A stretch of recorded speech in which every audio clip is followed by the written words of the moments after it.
कोमल वसुमती नाम की पुत्री थी।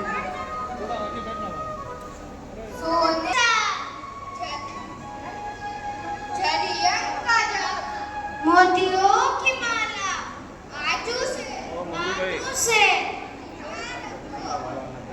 राजा पालक दानव रक्षक दधिवन राजा नीकम्मा कैसी चल रही है? किसी बात की कोई तकलीफ तो नहीं है? आपके जैसे प्रजावत्सल्य राजा होते हुए हमें क्या तकलीफ हो सकती है? यहाँ पर सब कुशल मंगल है। बेटी वसु, तेरा धर्म का अभ्यास कैसा चल रहा है? हाँ, मेरा धर्म का अभ्यास बहुत अच्छा चल रहा है। अभी आप धर्म में क्या सीख रही हो? हाँ, मैं धर्म में अभी ये विचार सीख रही हूँ। बहुत ही सुंदर, बहुत ही अच्छा, बहुत अच्छा अभ्यास चल रहा है आपके तो धर्म में। हमारे यहाँ पे संजय शिला सिंह जी महाराज ने यहाँ पे विराजित होके आपको बहुत अच्छा धर्म अभ्यास करवा दिया है। बेटी वसु, तेरी अभी नृत्य कला का अभ्यास वो कैसा चल रहा है? माँ, वो भी बहुत अच्छा चल रहा है। माँ, मेरी सहेलियों का आने का टाइम हो गया है। आप कहें तो मैं आपको नृत्य करके दिखाऊं? हाँ बेटी वसु, आप अपनी सखियों को बुला लाइए और नृत्य करके बताइए आपने क्या सीखा है। अभी वसु अपनी माँ का आज्ञा का पालन करते हुए अपनी नृत्य कला अपनी सहेलियों के साथ बता रही है।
તારા પ્રેમમાં છું ખોવાયો, તારા રંગમાં છું રંગાયો, ના થાજે દૂર કદી હું તારો, તું મારો, હું તારો, તું મારો.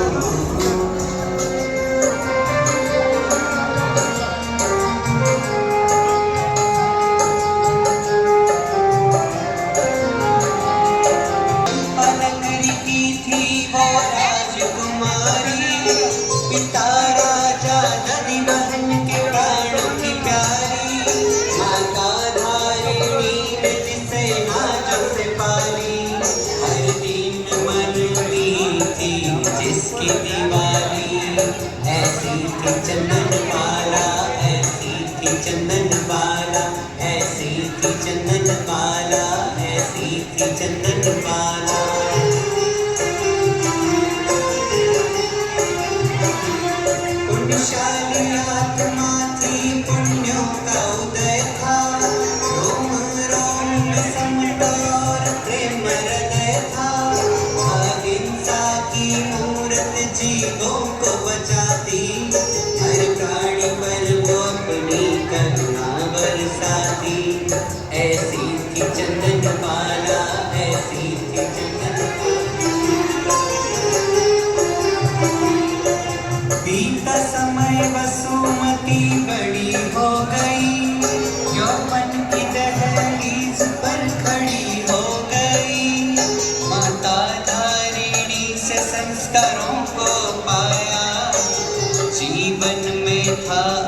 के धर्म समाया।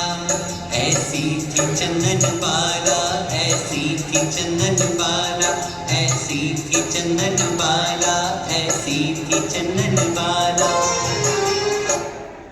बड़े ही लाड प्यार से बसुमती का पालन पोषण करते हैं।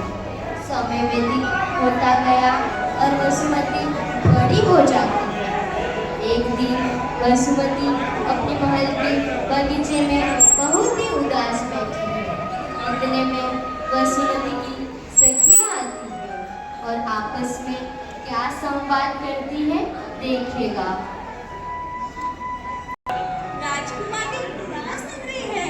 हाँ, चलो चलो राजकुमारी के पास जाकर देखते हैं। चलो।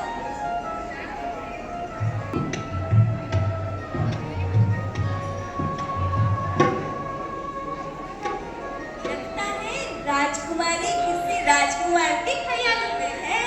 अरे सखी, इसमें इनका क्या दोष है? ये उम्र ही ऐसी है। काश हमें भी ऐसे सपने आ जाए तो बड़ा मजा आ जाएगा। अरे कोई गंभीर मामला लग रहा है। राजकुमारी कोई बोल ही नहीं रही है। हाँ, चलो चलो महाराज से बात करते हैं। हाँ, चलो चलो। लग रहे हो। महारानी, हम कितने भाग्यशाली हैं कि ईश्वर ने हमें कितनी सुशील व गुणवंती राजकुमारी के माता पिता होने का गौरव प्रदान किया है, जिसकी सुंदरता की और गरिमा की चर्चा दूर दूर के राज्यों तक फैली हुई है। ये बात तो सत्य है महाराज, मगर हमें भी अपने कर्तव्य का पालन करना चाहिए। हमें समय रहते ही वसु अभी यौवन अवस्था में आ गई है। उसका अच्छा सा राजकुमार देखकर प्यार अच्छा देना चाहिए। आप ठीक कह रही है रानी, परंतु राजकुमारी की तरह सुंदर गुणवान राजकुमार भी तो मिलना चाहिए, जिससे हम उसका प्यार अच्छा दें। ये बात तो सत्य है महाराज।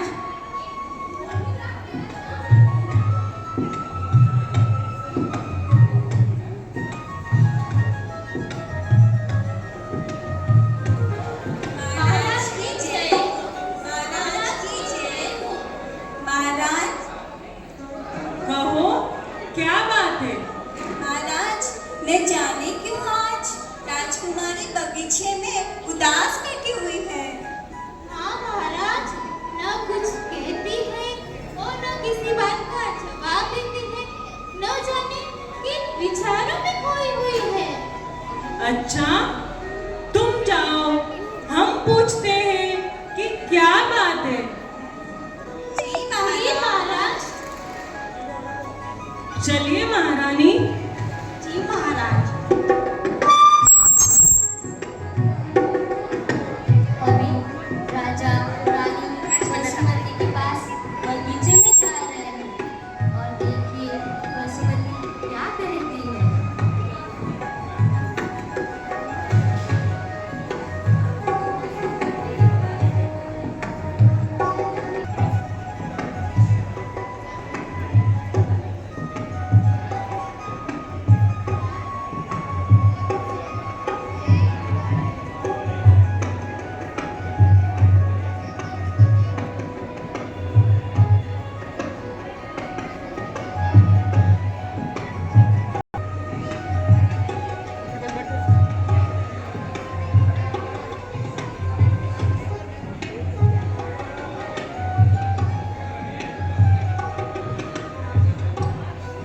पुत्री, क्या बात है?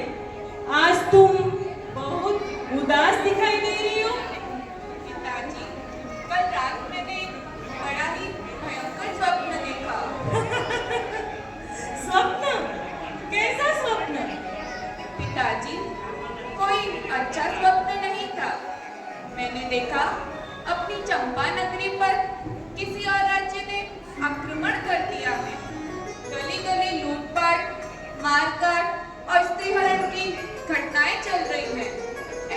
ये स्वप्न देखकर मैं बहुत चिंतित हूँ पिताजी।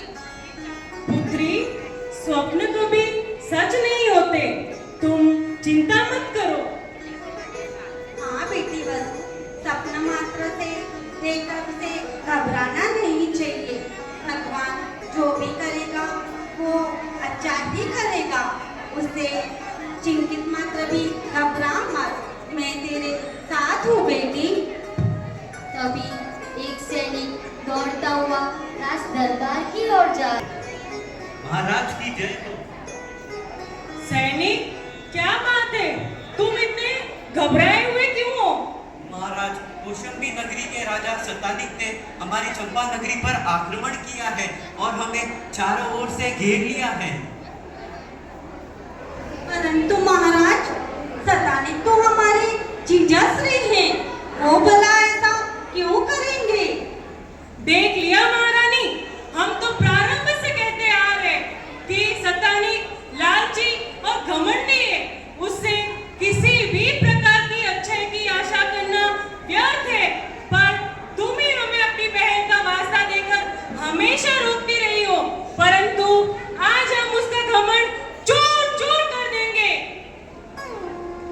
महारानी, आप राजकुमारी को लेकर महल के अंदर चले जाइए। जी महाराज, चलो बेटी वसु। महाराज अपनी सेना के साथ युद्ध में चले जाते हैं। जी महाराज, मैं अभी करता हूँ।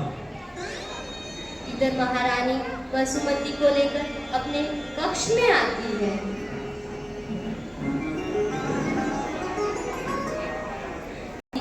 युद्ध की बात से बहुत ही चिंतित और व्याकुल है।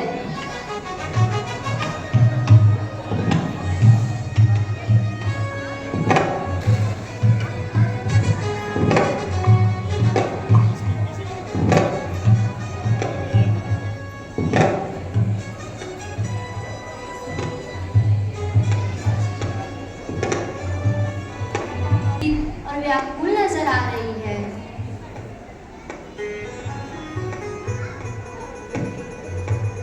माँ, युद्ध में क्या हो रहा होगा माँ?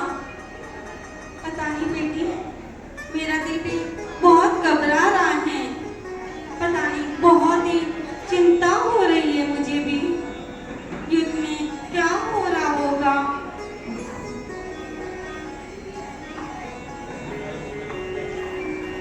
तभी एक सैनिक वापस दौड़ता हुआ राज दरबार में आता है। महारानी, महारानी, अशुभ समाचार है। कैसा अशुभ समाचार?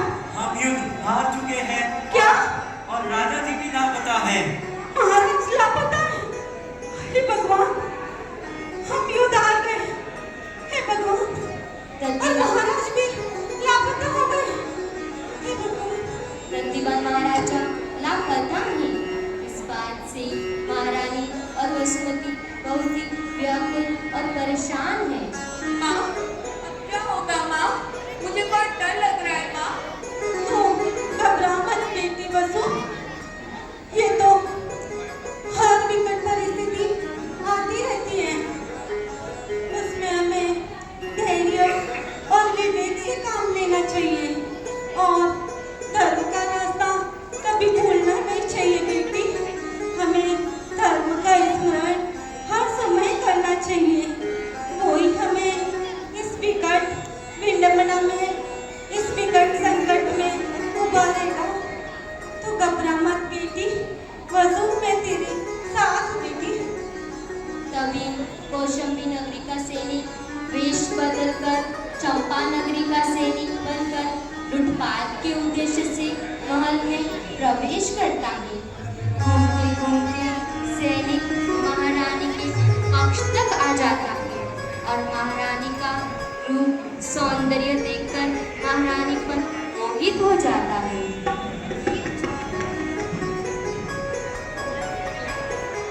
मैं लूटपाट करने के लिए आया था, लेकिन रानी की सुंदरता देखकर मैं तो इन पे मोहित हो गया हूँ। क्यों ना मैं इन्हीं को ही ले चलूं? माँ, मुझे कुछ समझ नहीं आ रहा। ऐसी विपदा की घड़ी में अब हमें क्या करना चाहिए? बेटी वसु, तू व्याकुल मत हो, घबरा मत। भगवान जो भी करेगा वो अच्छा करेगा। सुख और दुख ये तो हमारे पूर्व जन्म के कर्मों का फल है और हर घड़ी में हमें धर्म का स्मरण करना चाहिए बेटी वसु।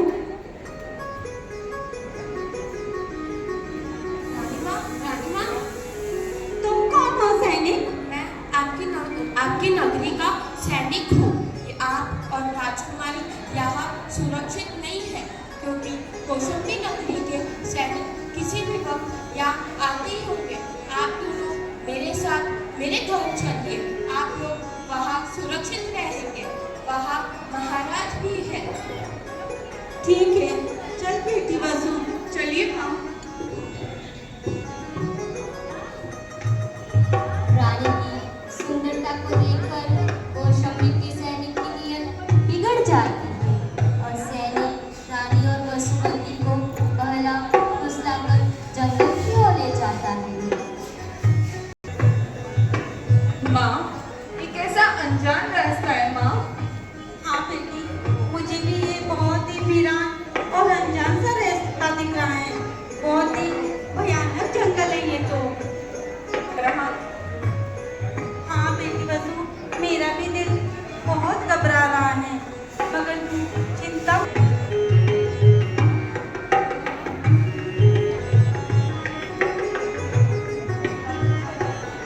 अरे भाई, तुम हमें ये कहाँ लेकर आ गए हो?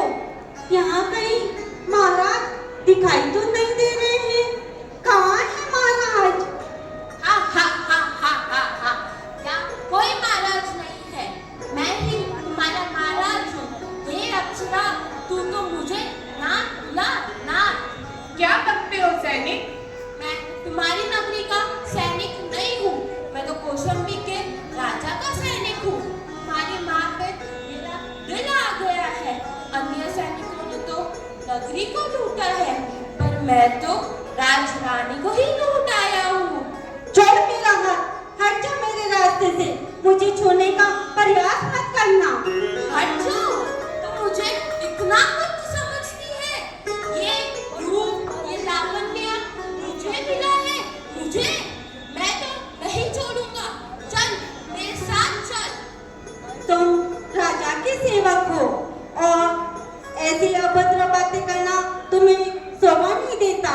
इन सीलवती नारी से ऐसी अभद्र बातें नहीं करती। तुम वीर हो, पराक्रमी हो, अपनी प्रतिष्ठा का तो ख्याल रखो। ऐसे अब सब मत बोलो। हे कामनी, तेरे रूप के चर्चे तो सुने थे मैंने। तुम तो उससे भी अधिक सुंदर हो। हे रूप की रानी, मेरा दिल तो तुझ पर छा गया है। ज्यादा मत तड़पा। आज मैं तेरे साथ छाती रचाऊंगा और वसु को अपनी बेटी बनाऊंगा। हाथ छोड़ मेरी माँ का, दूर हट जा। बेटी वसु, बेटी वसु, उठ बेटी वसु, बेटी वसु उठ, बेटी वसु। छोड़ मेरा हाथ, हट जा मेरे रास्ते से। हम क्षत्रिय नारियां हैं, हम सीलवंती हैं। हम अपनी सील की रक्षा के लिए किसी की जान ले भी सकती हैं और अपनी जान दे भी सकती हैं। तू मेरी बात मान लो, वरना वरना वरना क्या क्या कर लेगा तू? मैं तुझसे नहीं डरती हूँ। मैं तुझे मार डालूंगा। क्या? हा हा हा हा। कहाँ तक भी जाएगी बचकर मुझसे?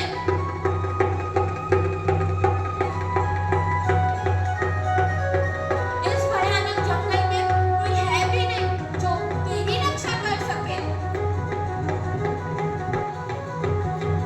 हा हा हा हा हा हा। अब बता, अब कहाँ जाएगी? मेरे पास मत आना, मुझे छूने का प्रयास मत कर।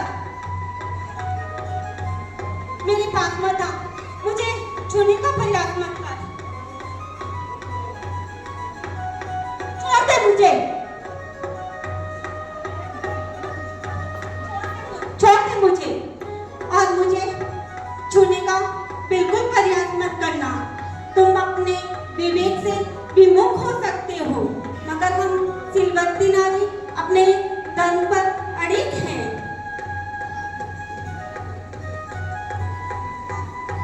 तुमसे शादी करके तेरा स्पर्श स्वीकार करने से तो अच्छा है मैं खुद ही अपने प्राण त्याग दूंगी।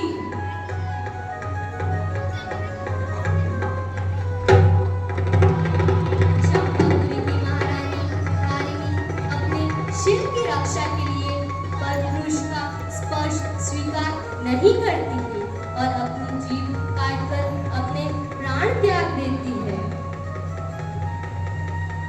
माँ, नहीं माँ, नहीं, नहीं माँ, उठो माँ, माँ, माँ उठो माँ, नहीं माँ, माँ, तुम मुझे छोड़कर नहीं जा सकती माँ, माँ उठो माँ, माँ तुम मुझे छोड़कर नहीं जा सकती माँ, ये तुमने क्या किया माँ, ये तुमने क्या किया माँ, पिताजी तो पहले ही छोड़कर जा चुके हैं।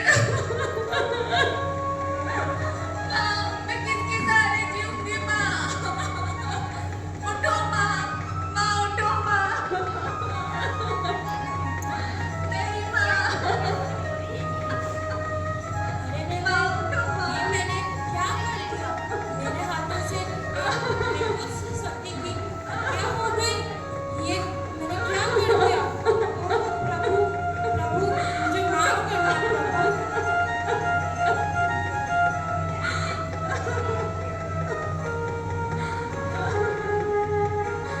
माँ उठो माँ।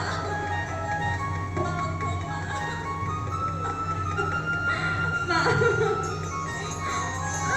कैसी ये अशुभ घड़ी है, रो रो के वसुमती का हाल बुरा है, सैनिक को भी पश्चाताप बड़ा है।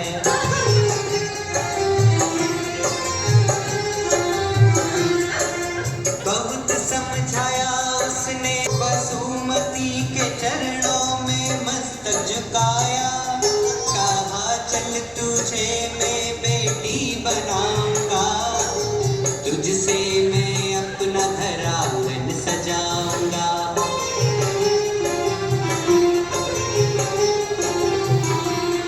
विधि के विधान को वो टाल न पाई, सैनिक की शरण में देखो वो आई, विधि के विधान को वो टाल न पाई, सैनिक की शरण में देखो वो आई। हट जा सैनिक, अगर मेरी आगे आगे प्रयास किया तो मैं भी अपनी माँ की तरह अपने प्राण त्याग दूंगी।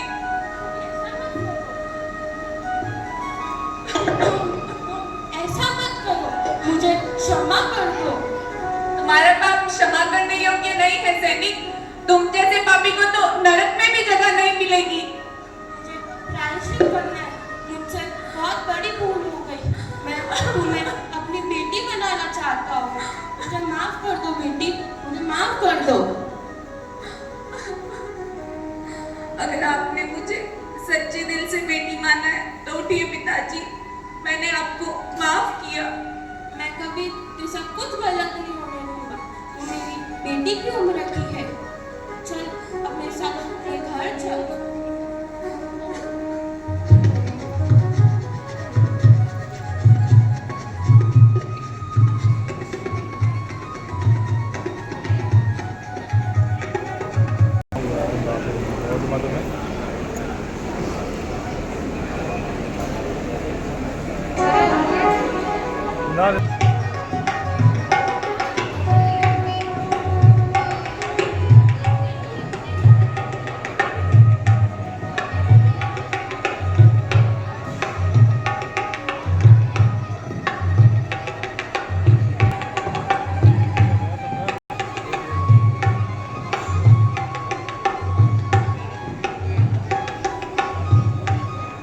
आप आ गए?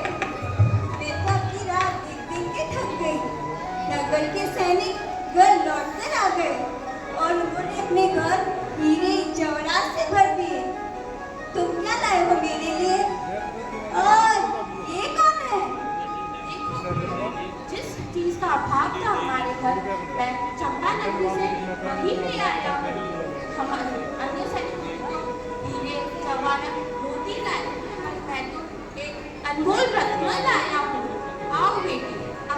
से मिलो। प्रणाम माता जी। अरे रे, अब तुम इनको भी उठा के लेके आ गए। जो भी तुम कमाते हो मुश्किल से तो घर गुजरता है, संकट से तो घर गुजरता है, और तुम इसका बोझ कौन उठाएगा? मेरे तो कर्म ही फूट गए जो तुमसे मेरा ब्याह हो गया। भाग्यवान, मेरी बात तो सुनो। तुम मेरी बात ध्यान से सुन लो, मुझे कोई बेटी बेटी नहीं चाहिए। देखो, बेटी भी तो एक लक्ष्मी का ही रूप होती है, इसे अपना लो। मैंने कहा ना, मुझे हीरे जवाहरात की चाहिए। मुझे सब पता है, तुम इसे बेटी बना के लाए हो ताकि आराम से रंगरेलियां बना सको। देखो प्रिया, ऐसी बात नहीं है। तुम्हें लज्जा नहीं आती? इस अबला बेसहारा के बारे में कुछ तो सोचो। मैं तुम्हारी नस नस से परिचित हूँ। मैं तुम्हें और इसे घर में घुसने नहीं दूंगी जब तक तुम मुझे 1 लाख स्वर्ण मुद्रा ला के नहीं दे देते। मैं कहाँ से लाऊं 1 लाख स्वर्ण मुद्राएं? क्यों? ये इतनी सुंदर जो है किसी राजकुमारी से कम थोड़ी ना है। कोई भी धनवान से इसका मोल दे ही देगा। तुम पागल हो गई हो? चुप हो जाओ, वरना मैं तुमको मार डालूंगा। क्या? अरे राधा मंगला, सुनो सुनो, ये इसके लिए मुझे मारना चाहता है। ये मेरी छाती पे बिठाने के लिए सौदा लेके आया है और इसके लिए मुझे धमकी दे रहा है।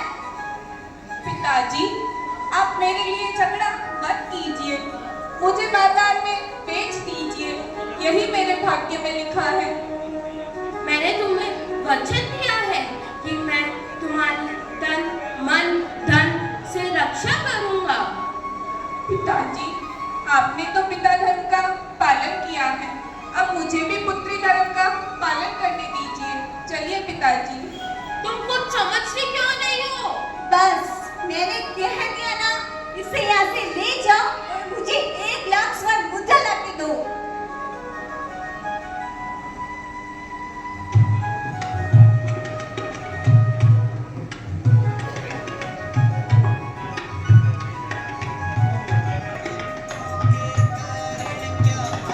हुआ है हर दुख ने चुन चुन कर उसको छुआ है। लासी भी न बिकेगी बाजार में ऐसी सजा पाई।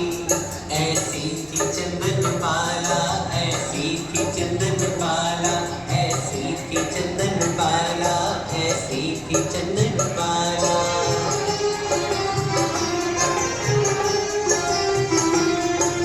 मासूम सूरत देखो बिकने खड़ी है, नाम प्रभु का मन में और समता बड़ी है। मोल लगेगा उसका आज बाजार में, खरीदेंगे लोग लाखों हजार में। ऐसी थी चंदन बाला, ऐसी थी चंदन बाला, ऐसी थी चंदन बाला। सैनिक वसुमती को बाजार में बेचने के लिए लेकर आ गया है और वसुमती की बोली लगने लगती है और यहाँ पर लोग इकट्ठा हो जाते हैं। अभी देखिए वसुमती के कर्मों की विडंबना को। आइए आइए आइए और बोली लगाइए। आइए आइए आइए और बोली लगाइए। नीचे इसके ऊंचे ऊंचे दाग और इसे बनाइए अपनी दासी। ये सुंदर अच्छी खासी करेगी घर के सारे काम, चाहे हो कुछ भी। आइए आइए आइए और नीचे इसके ऊंचे ऊंचे दाम। सुनो सुनो सुनो, जिस किसी को भी ये अप्सरा चाहिए वो 1.25 लाख स्वर्ण मुद्राएं दो और इसे ले जाओ। सुनो सुनो सुनो, जिस किसी को भी ये अप्सरा चाहिए वो आइए और इसको ले जाए, फिर नहीं आएगा, बाद में पछताओगे, उससे पहले ही ले जाओ। अरे ये तो अप्सरा है, अप्सरा माल भी बढ़िया है। मैं इसके पूरे 2 लाख स्वर्ण मुद्राएं देता हूँ। कोई और है जो इससे अधिक मूल्य दे? हाँ, ये तो बढ़िया, बहुत सुंदर, बहुत सुंदर। मैं इसके पूरे 3 लाख स्वर्ण मुद्रा देता हूँ। कोई और है जो इसे अधिक मूल्य दे? 4 लाख स्वर्ण मुद्राएं, 5 लाख, कौन देगा? कोई है क्या? बहुत सुंदर, बहुत सुंदर। 4 लाख स्वर्ण मुद्रा। और कोई है जो इससे अधिक मूल्य दे? 4 लाख स्वर्ण मुद्राएं से अधिक? देख लो, ऐसा माल फिर नहीं मिलेगा, बाद में पछताओगे। ये लीजिए स्वर्ण मुद्रा।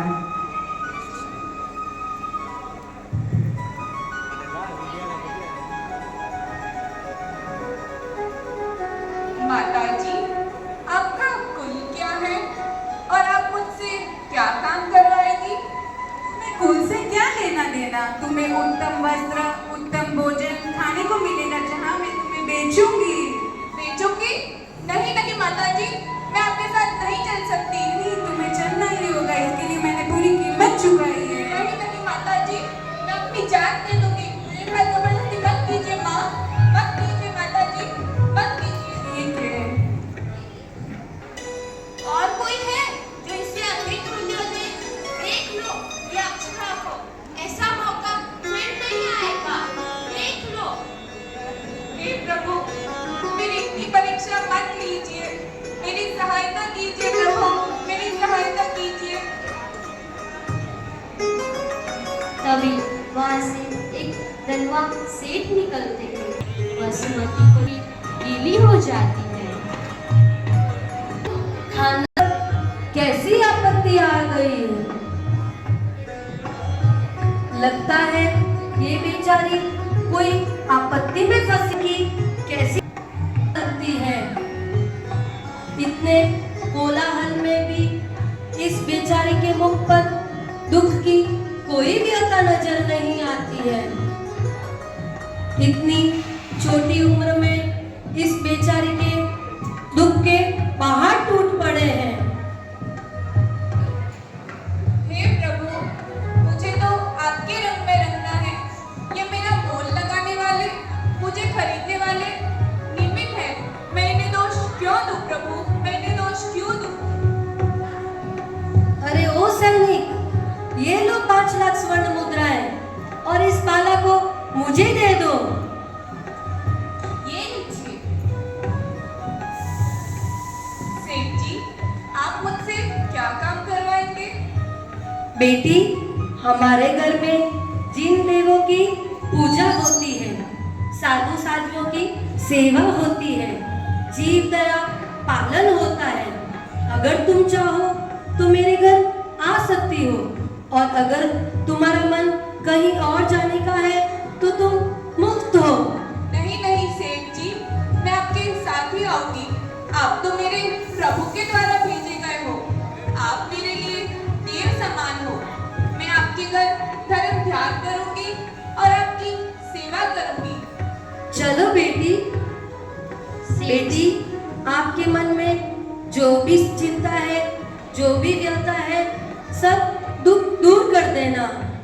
तेरी ऐसी हालत मुझसे देखी नहीं गई, इसलिए मैंने तुम्हें बेटी के रूप में खरीद लिया है। चलो बेटी। भूलना चाहती हूँ, आप जो भी नाम देंगे मुझे स्वीकार होगा। बेटी, तुम्हें देखकर मन प्रसन्न होता है। तुम चंदन जैसी शीतल लगती हो, इसलिए आज से हम तुम्हें चंदन बाला कहकर बुलाएंगे। ठीक है पिताजी। बेटी, तुम तो बड़े घराने की कन्या लगती हो। क्या मेरा मन, आज से तुम्हारे सारे दुख मिट गए। जो भी परेशानी हवेली है, वहाँ तुम अच्छे से रहना। जो तुम्हारा मन हो वो तुम करना, खुशी खुशी रहना। पिताजी, वसुमती को लेकर घर पहुँच जाते हैं।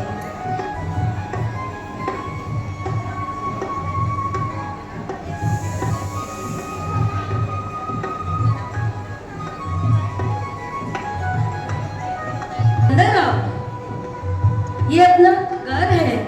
बेटी, अंदर आओ।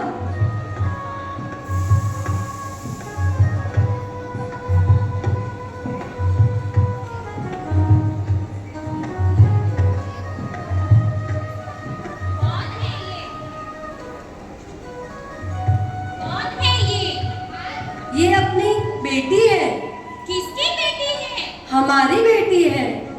आपने इस हवेली को अनाथ आश्रम समझ कर रखा है क्या? कभी किसी को बहन बनाकर लेकर आते हो, तो कभी किसी को नौकरानी बनाकर लेकर आते हो, और कभी किसी को बेटी बनाकर लेकर आ रहे हो। ये सब क्या जंजाल है? मुझे तो कुछ समझ में नहीं आ रहा है। मूला, ये तू क्या बोल रही है? ये तो हमारी बेटी है। ठीक है।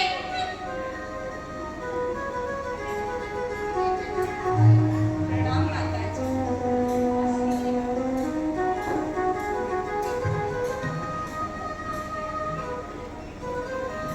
मूला सेठानी चंदनबाला से बातचीत करते हुए घर का सारा काम बताती है। इतने में पड़ोसन रत्ना आती है।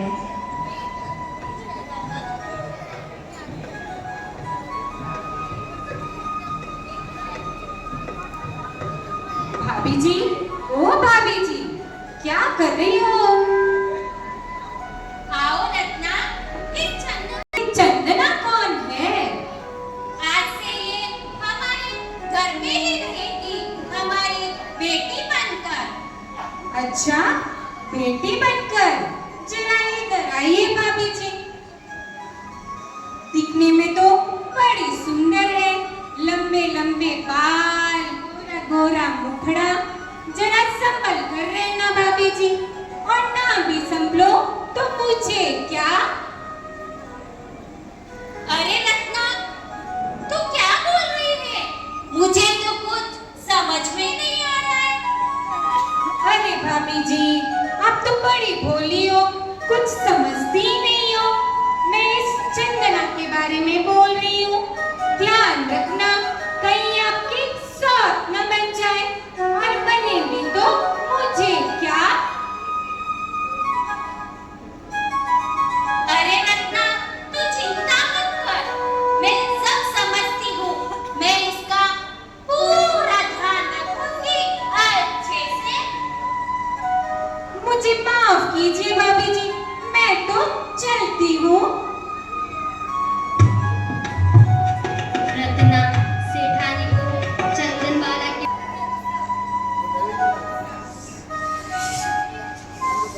हाँ हाँ, चंदा को सेठानी न बना ले। वैसे भी ये बहुत सुंदर है, और सेठ जी का मन मोह लेगी। मैं तो अब बुढ़ी हो चुकी हूँ, अप्रिय हो गई हूँ। नहीं नहीं, मैं ऐसा हरगिज़ नहीं होने दूंगी। अभी पड़ोसन रत्ना आती है और सेठानी को क्या कहती है देखिएगा।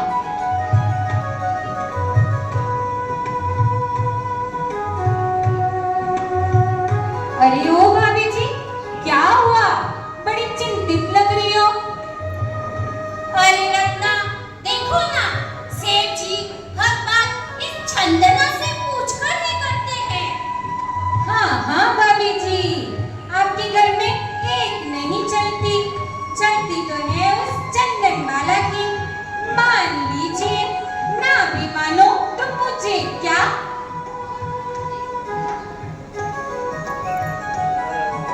तुम ठीक कहती हो रत्ना, ऐसे करती हूँ, घर के सारे नौकरों को छुट्टी कर देती हूँ, और घर का सारा काम इस चंदना से ही करवाऊंगी।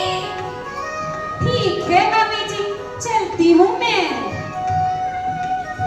अभी चंदनबाला अपने जाप में बहुत ही लीन है।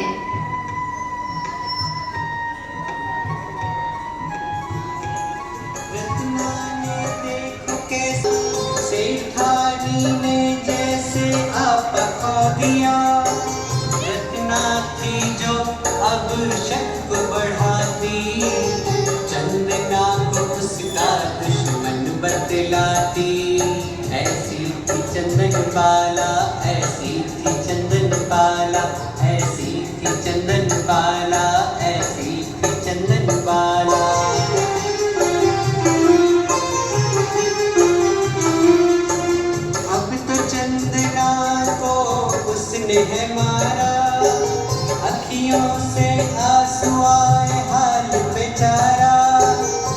दुश्मन के जैसा ये राग बढ़ा है, चंदना के लिए पल ये कैसा खड़ा है।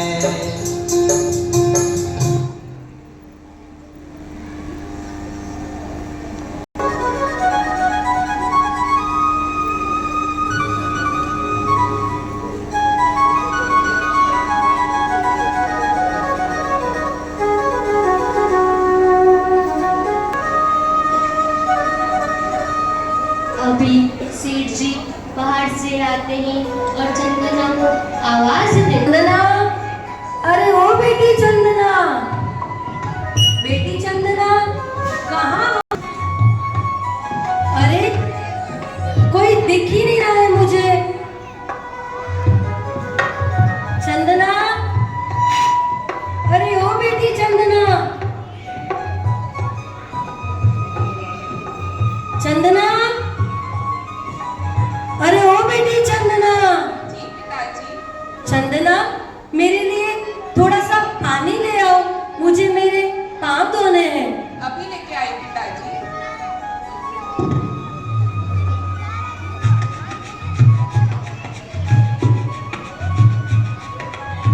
ये लीजिए पिताजी।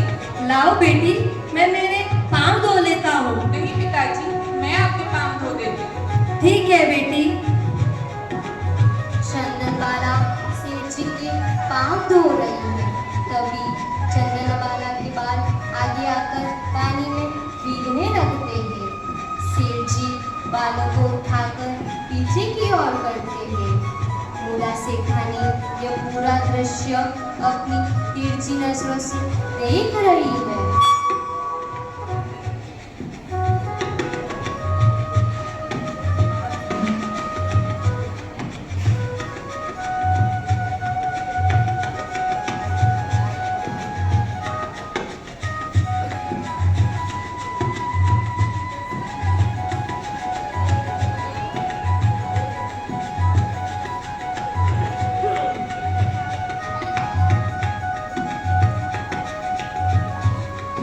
अरे चुड़ैल, घर का सारा काम पड़ा है, तुझे पता नहीं चलता है।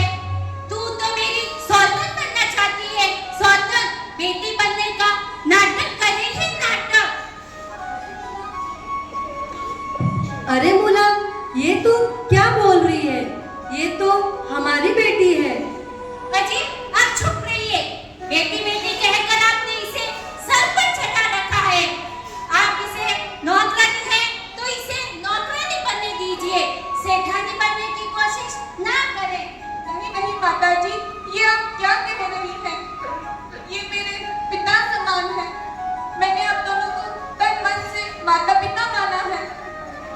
मैं देख रही हूँ, बहुत दिनों से तुम्हारे पंख उठ रहे हैं।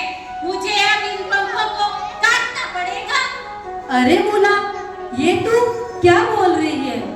भ्रम बहुत बुरा रोग है, इससे संसार नष्ट होता है।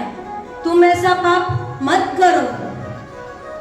बेटी चंदना, तुम अंदर चलो।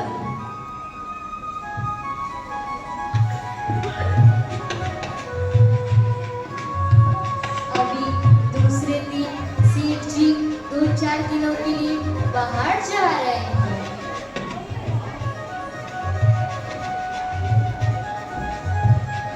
चंदना, अरे ओ बेटी चंदना, मूला, अरे ओ मूला, बेटी चंदना, अरे ओ मूला, मूला, अरे ओ मूला, अरे घर में कोई है भी नहीं। मूला, अरे ओ मूला, मूला, कहाँ हो तुम? ठीक कहिए, ठीक कहिए। अरे मूला, मैं 3-4 दिन के लिए बाहर गांव जा रहा हूँ। तब तक तुम इस घर का और चंदना बेटी का ध्यान रखना। आप आराम से जाना, मैं इस चंदना का अच्छे से ध्यान रखूंगी, अच्छे से। ठीक है। चंदना, ओ बेटी चंदना, चंदना,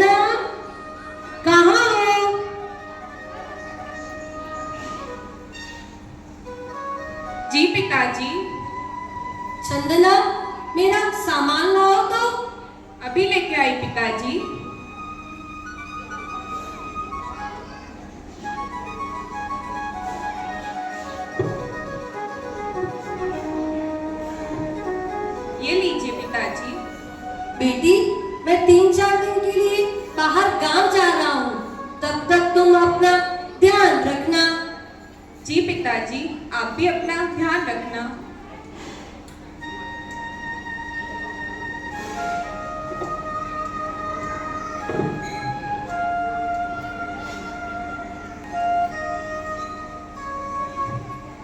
रानी जी बहुत ही क्रोधित है।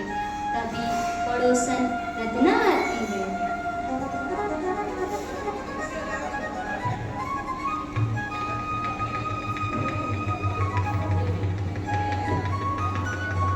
भाभी जी, ओ भाभी जी, क्या हुआ? बड़े गुस्से में लग रही हो और ना भी लगो तो मुझे क्या?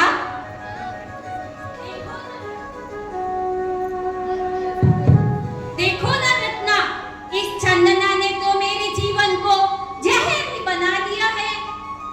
हाँ हाँ, चंदना तो है ही इतनी सुंदर, इतने लंबे लंबे बाल, गोरा गोरा मुखड़ा, देखते ही सबका मन मोह लेती है।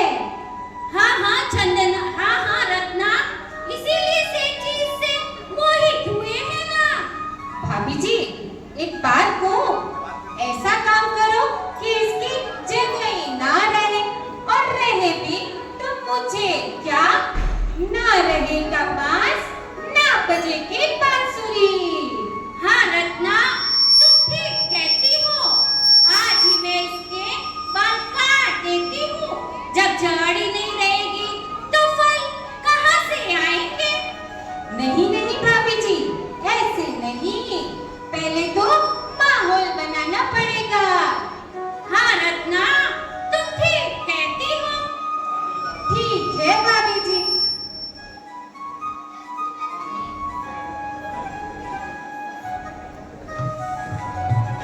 भोला सेठानी बहुत ही गुस्से से चंदन बाला की ओर जाती है। चंदना भगवान के जाप में बहुत ही लीन है।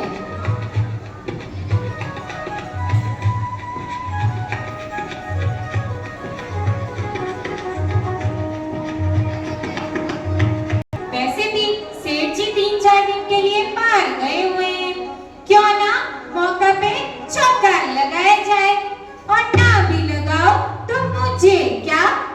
हाँ रत्ना, तुम ठीक कहती हो, यही मौका अच्छा है।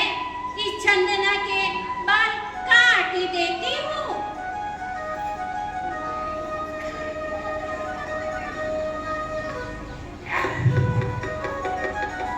अरे चूड़े, तूने इन्हीं लंबे लंबे काले काले बालों से सेठ जी को मोहित किया था ना? अब देख, मैं तेरे ये काले बाल कैसे काटती हूँ। नहीं माँ जी, नहीं, नहीं माँ जी, नहीं।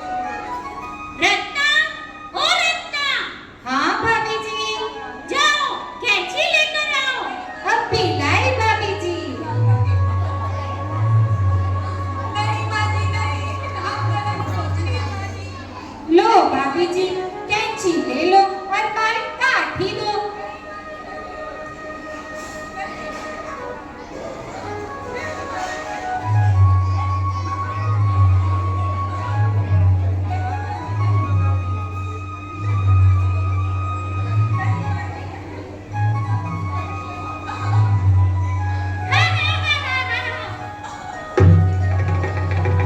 ऐसा मत कीजिए माँ जी।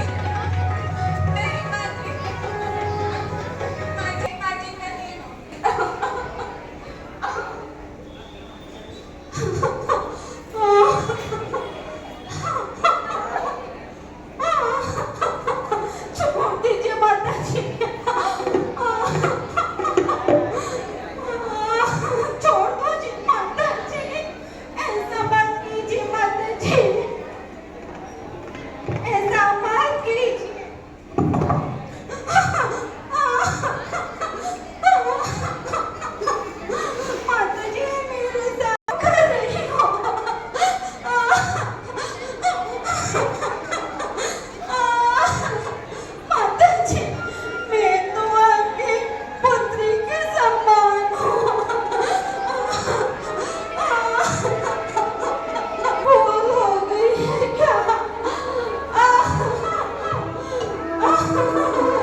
जी भाभी जी, जाओ भेड़िया लेकर आओ। नहीं बाजी नहीं। अभी लाई भाभी जी। मूला सेठानी चंदना के सारे ही बाल काट देती और हाथ पाँवों में बेड़ियां लगा देती है। लो भाभी जी, बेड़िया बांध ही दो, कहीं पंछी पिंजरे से उड़ न जाए।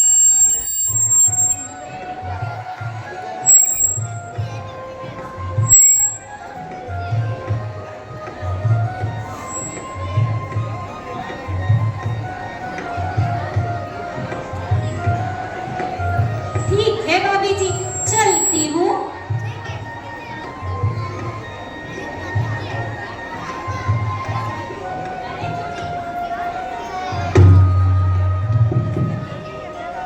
अरे चुड़ैल चल, तुझे भोरे में डाल देती हूँ। भाभी जी जरा चाबी संभाल के रखना, बड़ी भोली हो आप तो।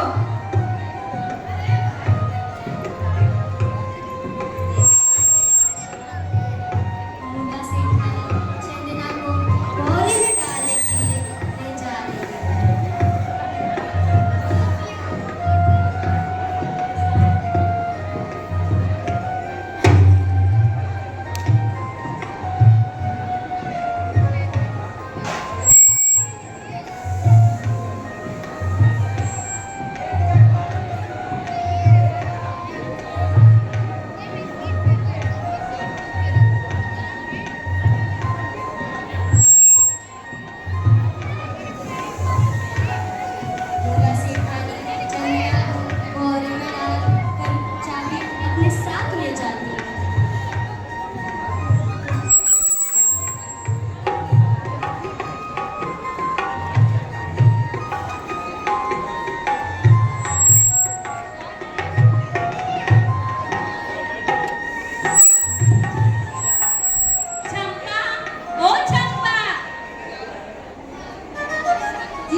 दिखाई नहीं दे रहा है। ये मूला और चंदना कहाँ गई है? चंदना, अरे ओ मूला, मूला, चंदना, अरे ओ बेटी चंदना, कहाँ हो? चंदना, अरे ओ चंदना, मूला, अरे ओ मूला, चंपा, कोई दिख ही नहीं रहा है मुझे घर में। पता नहीं सब के सब कहाँ चले गए। अरे चंपा, मूला कहाँ पे है? अच्छा ठीक है, लेकिन चंदना कहाँ है? अरे चंपा, तू कुछ बोलती क्यों नहीं है? मुझे चंदना कहीं दिखाई नहीं दे रही है। अरे मूला, तेरा मुंह ऐसे नीचे क्यों रखा है? तू कुछ बोल भी नहीं रही है। जो भी हकीकत है मुझे बता, वरना मैं तुझे नौकरी से निकाल दूंगा। नहीं नहीं, मेरे को नौकरी से मत हटाओ। सेठानी जी चंदना को बोरे में डाला है। अच्छा, हे भगवान, ये चंदना ने, ये मूला ने पता नहीं क्या कर दिया। चंदना की उदारता और ये मूला की कटुता। चंदना तो कितनी भोली भाली है और मूला ने इसका फायदा उठा दिया। चंपा, बहरा कहाँ पे है? चलो सेठ जी, बहरा बताती हूँ। चंपा अभी सेठ जी को बहरा बताने जा रही है।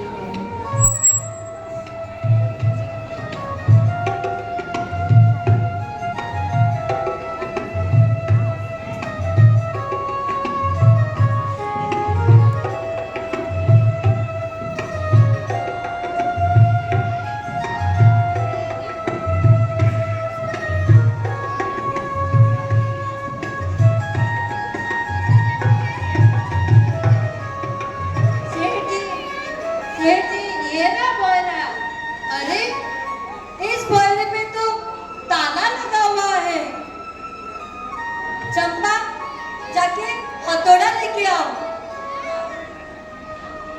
सेठानी जी मायके गई है चाबी लेके। तुम जाके हथौड़ा लेके आओ। जी सेठ जी।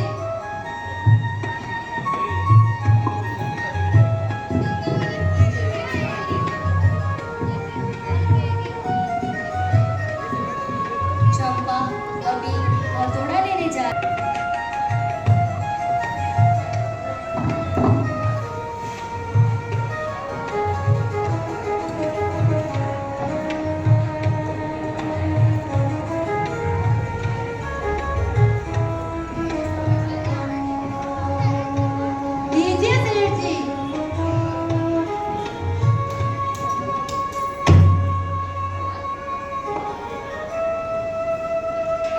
हे भगवान, ये मूला ने चंपा की क्या हालत कर दी है।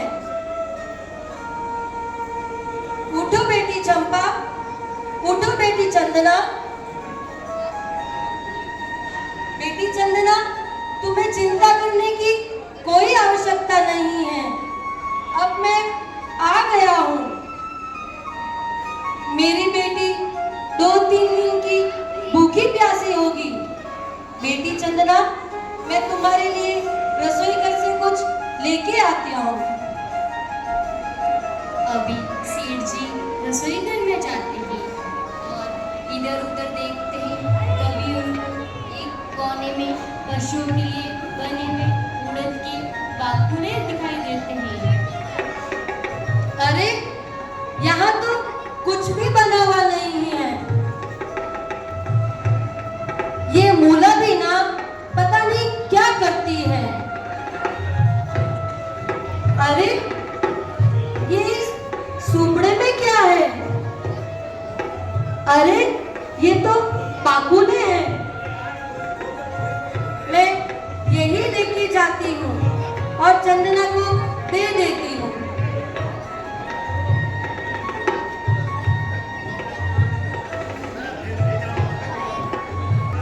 बेटी चंदना, तुम ये बाकुले खाओ, तब तक मैं तुम्हारी बेड़िया खोलने के लिए लुहार को बुला के आता हूँ।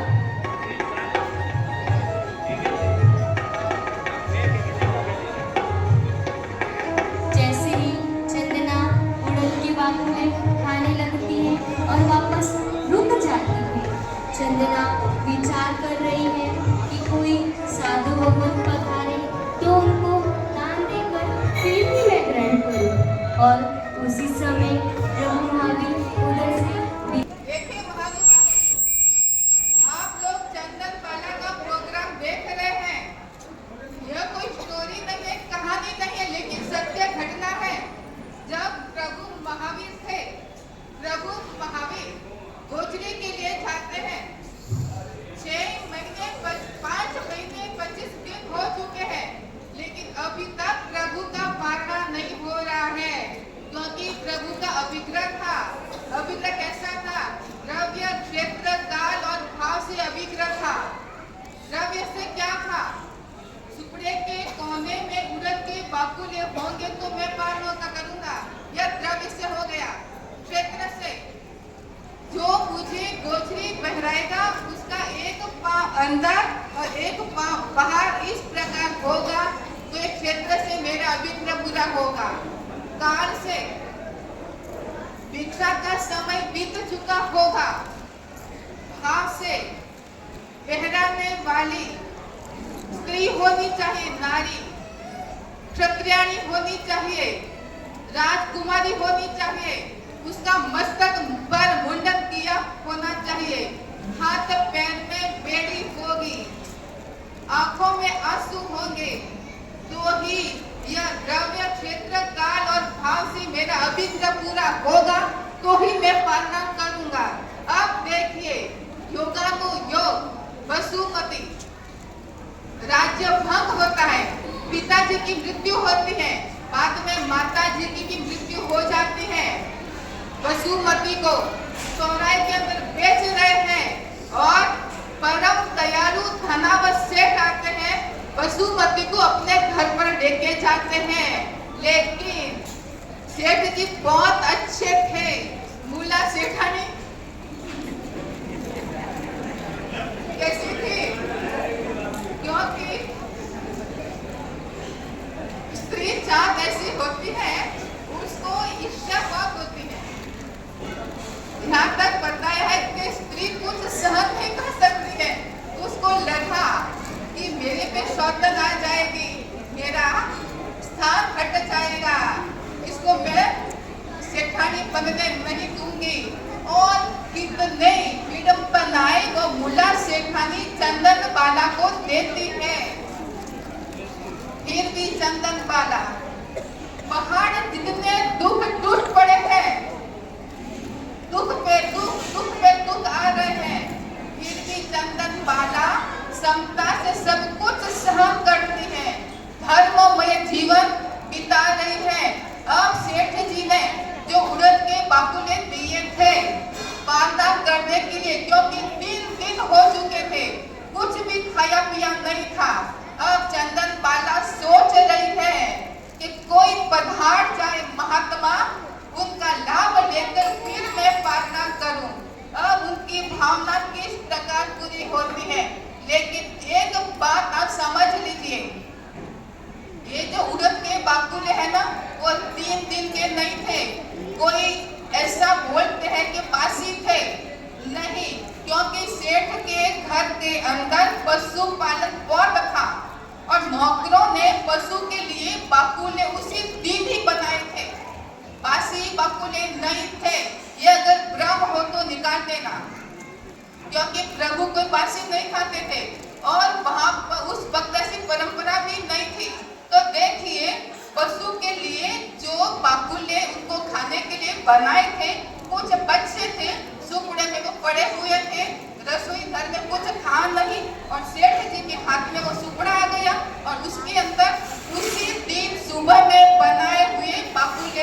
झुपड़े के कोने में थे और वही बापुले खाने के लिए चंदन बाला को देखते हैं। अब देखिए प्रभु महावीर जब पधारते हैं, सब कुछ देख लिया, द्रव्य से, क्षेत्र से, काल से, भाव से मेरा अभिग्रह पूरा हो रहा है। लेकिन एक बात, क्योंकि जैसे ही प्रभु पधारे चंदन बाला खुश हो जाते हैं। ओह मेरा धन्य दिन है कि प्रभु मेरे घर आंगन में पधारे हैं। खुश होती है। प्रभु ने देखा मेरे अभिग्रह में से एक वस्तु पूरी नहीं हो रही है। प्रभु लौट जाते हैं। अभिग्रह अभी तक पूरा हुआ नहीं है।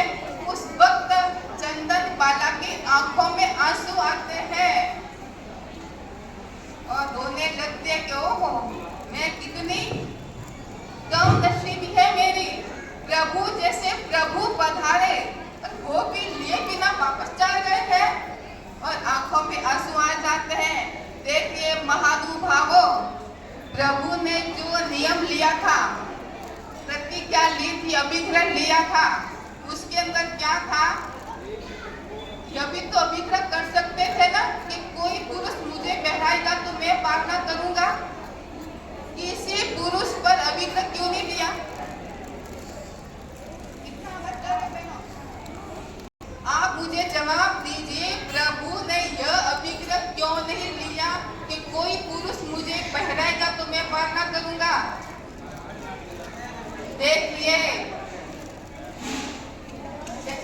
जो अभिग्रह किया ना, एक नारी जात पर अभिग्रह इसीलिए किया। नारी में विशिष्ट शक्ति होती है। नारी जो है वो समर्पण की मूर्ति है, पुरुष सौर्य का प्रतीक है। आप देखना धर्म सभा के अंदर सबसे ज्यादा संख्या किसकी होती है? ये पुरुष ज्यादा होते हैं, नारियों की संख्या ज्यादा होती है। और देखिए जब भगवान को तेजो लेसिया गौशाला ने फेंकी थी, प्रभु को खून के दस्त लगने लगे थे। उस वक्त प्रभु के लिए कोलापात बनाने वाली कौन थी? यानी कि बहराने वाली। प्रभु के लिए नहीं बनाया था, घोड़े के लिए बनाया था। वो बहराने वाले कौन थी? रेवती श्राविका थी। अब यहाँ पर प्रभु रोज गोचरी के लिए जाते हैं, पालना नहीं हो रहा है।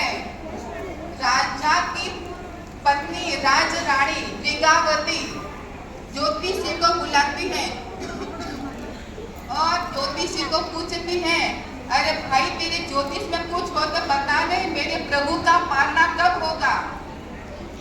ये किसने पूछा? राजा ने पूछा कि रानी ने पूछा? रानी ने पूछा। जब प्रभु आदिनाथ ने दीक्षा ली थी, रो रो करके आंखें किसने खोई थी? मरु देवी माता ने। नाभि राया रोए थे क्या? नाभि राजा नहीं रोए थे, मरु देवी माता रोई थी और रोते रोते आंख में पड़ल आ गए, अंधी हो गई थी। एक साधु महात्मा के आंख के अंदर कचरा घुस गया था, आंख में से पानी निकल रहा है, निकालने वाली वो श्राविका थी।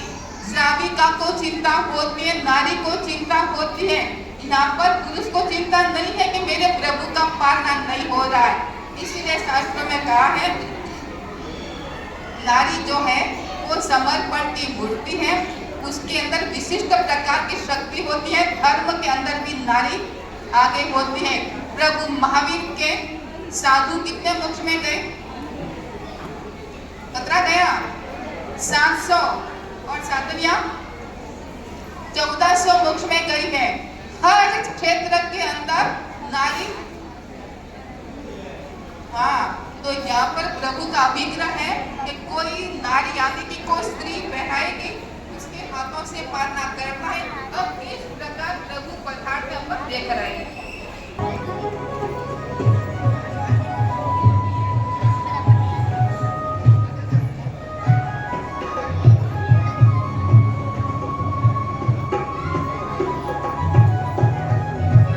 जैसे चंदना कर रही है भगवंत पधारे तो उनको दान देकर पीढ़ी में ग्रहण करें। और उसी समय प्रभु महावीर उधर से विचरण करते हैं और चंदना को देखते हैं।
कृष्णानंदन वीर की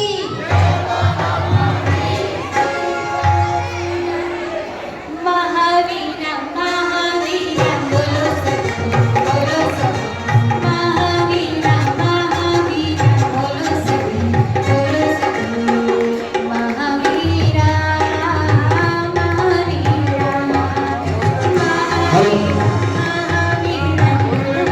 सभी तपस्वी बहनों से निवेदन है कि जैसे आपको सीरियल दी हुई है अपने सीरियल से खड़े हो गए। सिल पालन का था कहना, सिल पालन का था कहना, विनय का पहना था कंगना, विनय का पहना था कंगना, सरदा की माथे पर थी बिंदिया, सरदा की माथे पर थी बिंदिया, संयम की ओढ़ी थी चुनरिया, संयम की ओढ़ी थी चुनरिया, ऐसी महासती चंदन बाला को याद करते हैं, प्रभु महावीर की हम फरियाद करते हैं, प्रभु महावीर की हम फरियाद करते हैं।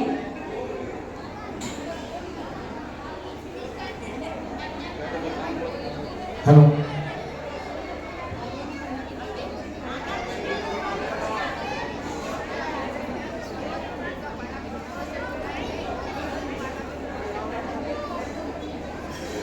हेलो, अभी तपस्वी बहनों का पालना कराने का लाभार्थी परिवार निकमचंद जी धनावश्यक से वो पालना करवाएंगे और आईएमबिल वालों का भी पालना उन्हीं के कर कमलों द्वारा होगा और कल जो उत्तर पालना होगा वो भी लाभार्थी परिवार अपने हाथों से करवाएंगे। हेलो,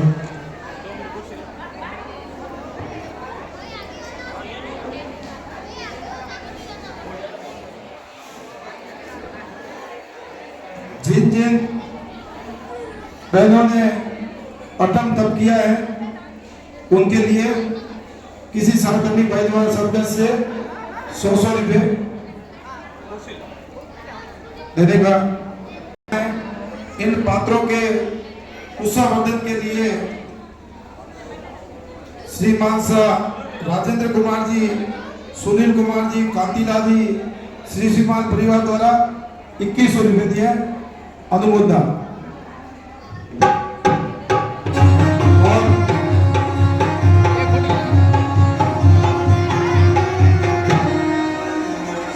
पात्रों के लिए 2100 रुपये। 5वां नाम श्रीमान लोणचंद जी, रमेश कुमार गोगर 2100 रुपये। एक 7 धार्मिक भाई की तरफ से 1100 रुपये की घोषणा हुई है। श्रीमान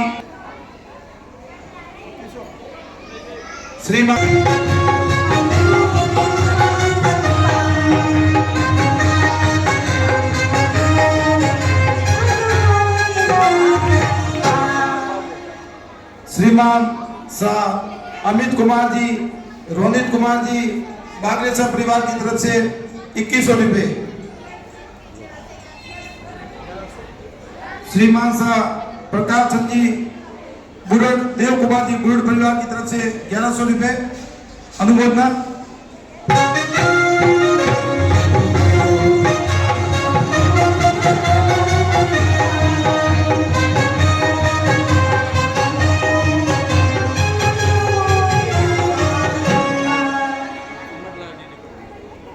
श्रीमान शाह अर्नब खान जी, दीपक कुमार जी बंसली राकावाला, इनकी तरफ से 2100 रुपये। और नेक्स्ट में श्रीमान पारसमल जी, संदीप कुमार जी, विक्रम कुमार जी गोलेचा बाड़मेर वाले, इनकी तरफ से भी 2100 रुपये। बहुत बहुत अनुमोदन।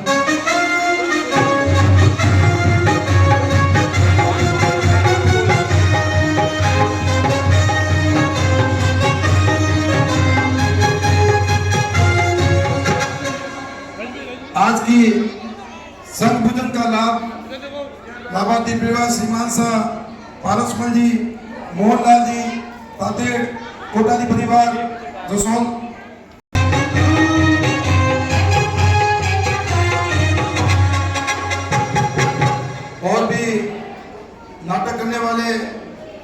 पात्रों के लिए अपनी तरफ से कोई शुभ से लिखवाना चाहे तो अपना नाम लिखवा सकते हैं।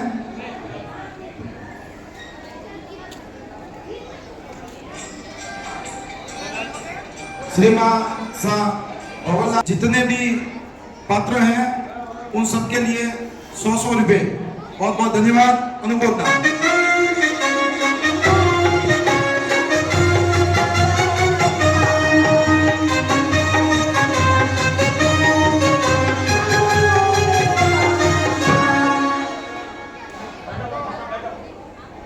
बहुत चंदन माला ने इतनी